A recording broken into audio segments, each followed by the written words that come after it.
Hi hello ಎಲ್ಲರಿಗೂ ನಮಸ್ಕಾರ. Welcome back to Pedanagari foods. ನಾನು ಗೀತಾ. ಇವತ್ತಿನ ರೆಸಿಪಿ ಸಮ್ಮರ್ ಸ್ಪೆಷಲ್ ಮಸಾಲ ಮಜ್ಜಿಗೆ. ಇದನ್ನ ತುಂಬ ಸಿಂಪಲ್ಲಾಗಿ ಹಾಗೆ ಟೇಸ್ಟಿಯಾಗಿ ಹೇಗೆ ಮಾಡ್ಕೊಳ್ಳೋದಂತ ನೋಡೋಣ.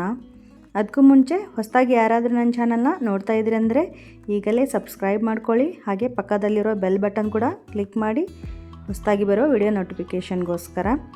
ಹಾಗೆ ವಿಡಿಯೋ ಇಷ್ಟವಾಗಿದ್ದರೆ ಲೈಕ್ ಮಾಡಿ, ಶೇರ್ ಮಾಡಿ, ಕಾಮೆಂಟ್ಸ್ ಮಾಡಿ. ಸೊ ಬನ್ನಿ, ಹೇಗಿದ್ದರೆ ಇವತ್ತಿನ ರೆಸಿಪಿ ಮಸಾಲ ಮಜ್ಜಿಗೆನ ಒಂದು 5ರಿಂದ 6 ಇಂಗ್ರೀಡಿಯೆಂಟ್ಸ್ ಯೂಸ್ ಮಾಡ್ಕೊಂಡ್ಬಿಟ್ಟು ಈ ನಂದಿನಿ ಪ್ಯಾಕೆಟ್ಗಳೆಲ್ಲ ಸಿಗತ್ತಲ್ವ, ಅದಕ್ಕಿಂತ ರುಚಿಯಾಗಿ ಹೇಗೆ ಮಾಡ್ಕೊಳ್ಳೋದಂತ ನೋಡ್ಕೊಳ್ಳೋಣ. ಮೊದಲಿಗೆ ನಾನು ಇಲ್ಲಿ ಒಂದು ದೊಡ್ಡ ಬೌಲ್ ತೊಗೊಂಡಿದ್ದೀನಿ. ಅದಕ್ಕೆ 1 ಬೌಲ್ನಷ್ಟು ಮೊಸರನ್ನು ಹಾಕ್ಕೊಳ್ತಾ ಇದ್ದೀನಿ.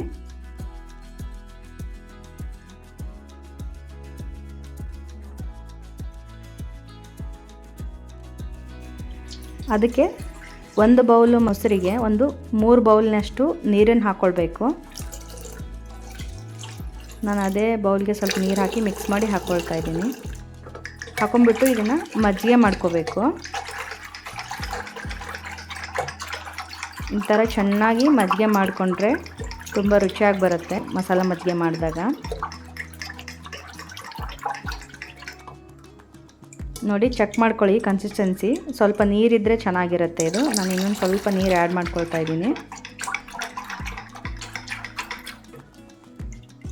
ನೋಡಿ, ಇವಾಗ ಈ ಕನ್ಸಿಸ್ಟೆನ್ಸಿಯಲ್ಲಿದ್ದರೆ ಚೆನ್ನಾಗಿರುತ್ತೆ ಮಸಾಲ ಮಜ್ಜಿಗೆ. ಇವಾಗ ಇದನ್ನು ಸೈಡಿಗೆ ಎತ್ತಿಡೋಣ. ಇವಾಗ ನಾನು ಇಲ್ಲಿ ಒಂದು ಕುಟಾಣಿ ತೊಗೊಂಡಿದ್ದೀನಿ. ಅದಕ್ಕೆ 1 ಟೇಬಲ್ ಸ್ಪೂನು ಜೀರಿಗೆ ಅದು ಹಾಕೊಂಡ್ಬಿಟ್ಟು ಇದನ್ನು ಚೆನ್ನಾಗಿ ಪುಡಿ ಮಾಡ್ಕೋಬೇಕು.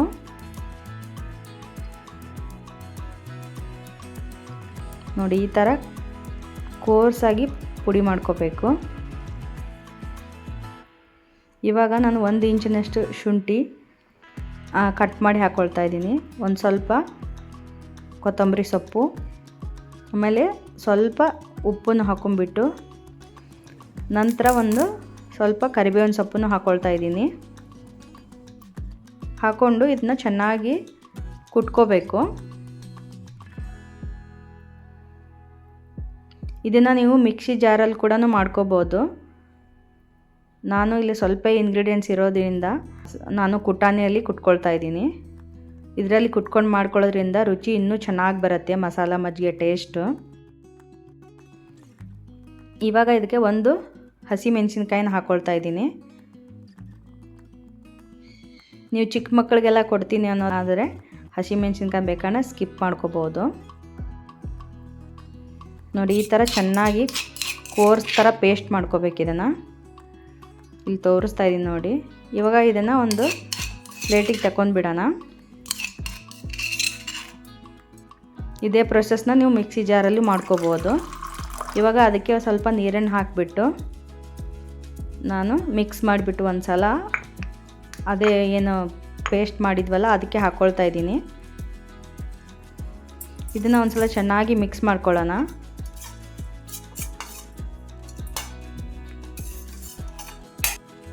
ಇವಾಗ ನಾನು ಒಂದು ಸಾಣಿಗೆ ತೊಗೊಂಡ್ಬಿಟ್ಟು ಇದನ್ನು ಫಿಲ್ಟರ್ ಮಾಡ್ಕೊಳ್ತಾ ಇದ್ದೀನಿ.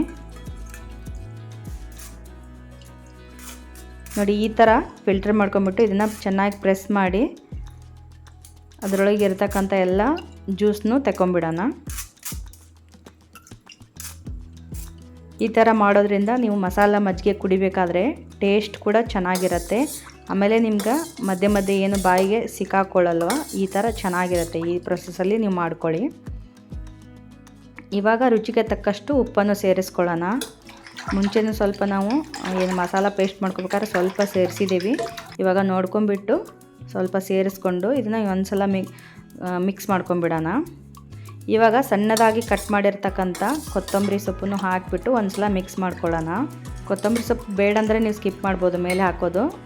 ಮೇಲೆ ಹಾಕಿದ್ರೆ ಸ್ವಲ್ಪ ಚೆನ್ನಾಗಿ ಕಾಣಿಸುತ್ತೆ ಅಂತ ಹೇಳ್ಬಿಟ್ಟು ಅಷ್ಟೇ. ಇವಾಗ ನಾನು ಗ್ಲಾಸಿಗೆ ಸರ್ವ್ ಮಾಡ್ತಾಯಿದ್ದೀನಿ. ಮಸಾಲ ಮಜ್ಜಿಗೆ ರೆಡಿಯಾಗೋಯ್ತು. ತುಂಬ ಈಸಿಯಾದ ರೆಸಿಪಿ. ಈ ಸಮ್ಮರಿಗಂತೂ ಹೇಳಿ ಮಾಡಿಸಿದಂಥ ರೆಸಿಪಿ ಅಂತಲೇ ಹೇಳ್ಬೋದು. ಇಂಗ್ರೀಡಿಯೆಂಟ್ಸೂ ನೀನು 4ರಿಂದ 5 ಅಷ್ಟೇ ಸಾಕು. ಇಷ್ಟು ರುಚಿಯಾಗಿ ನೀವು ನಂದಿನಿ ಸ್ಟೋರ್ಗಳೆಲ್ಲ ಸಿಗುತ್ತೆ ನೋಡಿ ಮಜ್ಜಿಗೆ, ಮಸಾಲ ಮಜ್ಜಿಗೆ, ಅದಕ್ಕಿಂತ ರುಚಿಯಾಗಿರುತ್ತೆ. ಈ ಥರ ನೀವು ಮಾಡಿಕೊಂಡು ಕುಡಿತಾ ಇದ್ದರೆ ಹೊಟ್ಟೆ ಹಸಿವು ಕೂಡ ಜಾಸ್ತಿ ಆಗುತ್ತೆ, ಡೈಜೆಷನ್ನು ತುಂಬ ಚೆನ್ನಾಗಾಗತ್ತೆ. ಸೊ ನೋಡಿದ್ರಲ್ಲ, ಸಖತ್ ಟೇಸ್ಟಿಯಾಗಿ ಹಾಗೆ ಅಷ್ಟೇ ಸಿಂಪಲ್ಲಾಗಿ ಮಾಡ್ಕೊಳ್ಳೋ ಅಂಥ ಮಸಾಲ ಮಜ್ಜಿಗೆ ರೆಡಿ ಆಗೋಯ್ತು. ತುಂಬ ಸಿಂಪಲ್ಲಾಗಿ ಮಾಡ್ಕೊಳ್ಳೋ ಅಂಥದ್ದು ತುಂಬಾ ರುಚಿಯಾಗಿರುತ್ತೆ. ನೀವು ಬೇಕಾದರೆ ಒಂದ್ಸಲ ಟ್ರೈ ಮಾಡಿ ನೋಡಿ, ಹಾಗೆ ಹೇಗೆ ಬಂತು ಅಂತ ಕಮೆಂಟ್ ಮಾಡಿ ತಿಳಿಸಿ. ಮತ್ತೊಂದು ರೆಸಿಪಿಯೊಂದಿಗೆ ಮತ್ತೆ ಬರ್ತೀನಿ. ಎಲ್ಲಿವರೆಗೂ take care, bye, thank you.